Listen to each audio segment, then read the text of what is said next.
Hello good morning students. आज हम जो है कक्षा 9वीं में संस्कृत विषय में पंचम पाठ में सूक्त मुक्तिकम विगत 2 दिनों से हम पढ़ते हुए आ रहे हैं और आइए आज हम पुनः उसी पाठ की ओर चलते हैं। ठीक है, जैसा कि आप जानते हैं हमारे जीवन में ये जो पाठ हमको यही आशय बता रहा है कि हमको हमारे जीवन में अच्छी बातों का, अच्छे विचारों का संग्रह करना चाहिए। यदि आप अच्छी बातों का, अच्छे विचारों का अपने जीवन में संग्रह करोगे तो निश्चित है आप अपने जीवन में बहुत उत्थान को प्राप्त हो जाओगे। और यदि आप अपने जीवन में बुरी बातों का, बुरे व्यसनों का, दुस्संगों का यदि आप संग करोगे तो निश्चित है आप अपने जीवन में पतन को प्राप्त हो जाओगे। तो यह जो पाठ है हमको यही शिक्षा देता है कि हमेशा हमको हमारे जीवन में सद्गुणों का संग्रह करना चाहिए। तो आइए ये जो 3 श्लोक हैं मैं आपको पढ़ के बता रहा हूँ।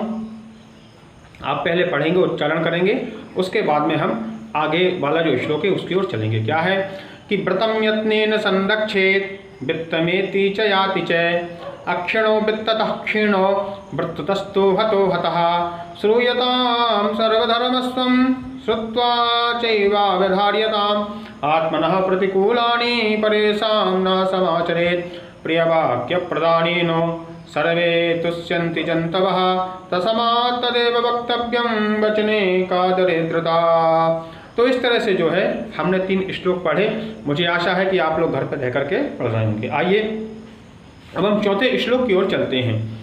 ये जो सारी प्रकृति है हमको परोपकार का संदेश देती है, इसलिए हमको भी हमारे जीवन में परोपकार करते रहना चाहिए। यदि आप बहुत विद्वान हैं तो आप जो है दूसरों को अच्छी शिक्षा दे करके परोपकार कर सकते हैं।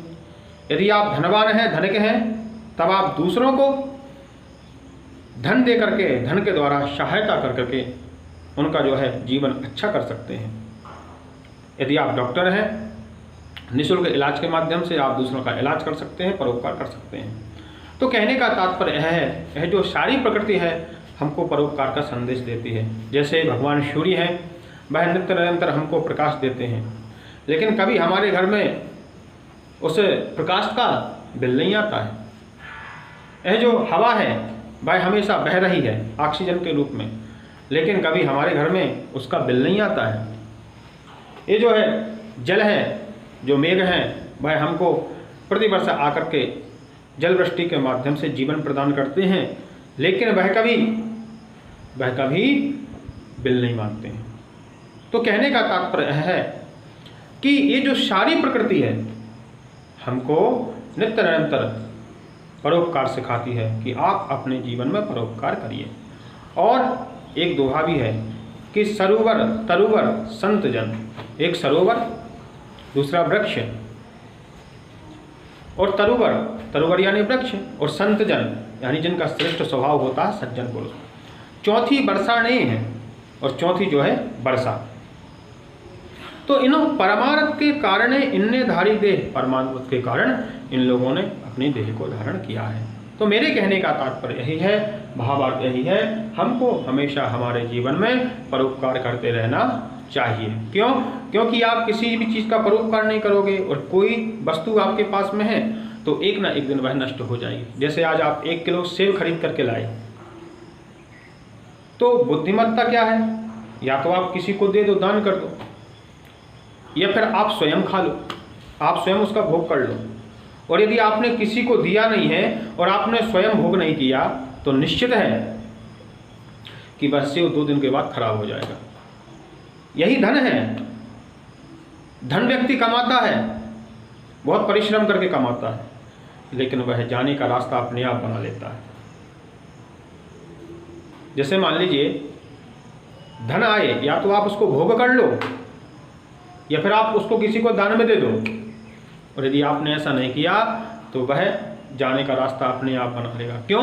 क्योंकि जो धन की शुद्धि होती है वह परोपकार से होती है, दान से होती है। तो आइए हम उसी श्लोक की ओर चलते हैं। पिबन्ति नद्याः स्वयमेव नाम्भः। जो नदियां हैं वह कभी अपना जल नहीं पीती हैं, पानी नहीं पीती हैं। पिबन्ति नद्याः स्वयमेव नाम्भः स्वयं न खादन्ति फलानि वृक्षा। आप जितने भी प्रकार के वृक्ष देख रहे हैं, चाहे वह आम के वृक्ष हों, चाहे वह जामुन के वृक्ष हों, कोई सा भी वृक्ष हो, वह कभी स्वयं का फल स्वयं नहीं खाता। वह हमेशा अपने फलों को हमारे लिए प्रदान करते हैं। आप रास्ते से जा रहे हैं, आपने देखा कि सुंदर आम का वृक्ष लगा हुआ है, जामुन लगी हुई हैं, आपने तुरंत एक पत्थर उठाया और आपने उस वृक्ष को मारा, तुरंत उसने आपको जो है फल प्रदान कर दिए। ऐसा कौन हो सकता है? आप कोई पत्थर मारे और आप उसको कुछ फल प्रदान करोगे? लेकिन नहीं, यही प्रकृति का स्वभाव है, वो हमेशा जो है परोपकार की शिक्षा देती है। नादंति सस्यम खलु वारिवाहा, भारिवाहा यानी जो मेघ है वह बिना किसी स्वार्थ के जितने भी प्रकार की सस्य यानी होती हैं फसलें, जितने भी प्रकार की जो फसलें होती हैं वह उनको जल प्रदान करते हैं। क्यों? क्योंकि परोपकाराय सताम विभूतयः, परोपकार के लिए इन सबका जीवन होता है। आइए अगला श्लोक पढ़ते हैं। गुणे स्वेभि ही कर्तव्या प्रयत्न ही पुरुष ही सदा। गुणे स्वे से भी कर्तव्या यानी अच्छे गुणों का हमेशा संग्रह करना चाहिए। प्रयत्न पूर्वक जहाँ तक हो सके अपने जीवन में अच्छे गुणों का अर्जन कीजिए। क्यों? क्योंकि जब आप अच्छे गुणों का अर्जन करोगे तो निश्चित है आप अपने जीवन में उत्थान को प्राप्त हो जाओगे। और यदि आप अपने जीवन में दुर्गुणों का संग्रह करोगे, दुष्टों का संग्रह करोगे तो निश्चित है आपका जीवन पतन को प्राप्त हो जाएगा। इसलिए क्यों? गुणयुक्तो दरिद्रोपि, यदि आपके पास श्रेष्ठ गुण हैं, आप कितने भी दरिद्र हों, आप कितने भी गरीब हों, लेकिन आपकी तुलना जो है वह ईश्वर के समान होगी। और यदि आपके पास दुर्गुणों का संग्रह है और आप कितने भी श्रेष्ठ हों, धनिक हों, लेकिन आपकी जो गणना है वह दुष्टों में होगी। तो मेरे कहने का तात्पर्य यह है हमेशा जो है अच्छे गुणों का संग्रह करना चाहिए। इसलिए गुणेस्वे स्वेव कर्तव्यः प्रयत्न ही पुरुष ही सदा गुणयुक्तो दरिद्रोपि नेश्वरी अगुण समः। ठीक है, आज के लिए इतना पर्याप्त है। मुझे आशा है कि आप लोग घर पर रह करके पढ़ाई कर रहे होंगे। अस्तु मंगलम।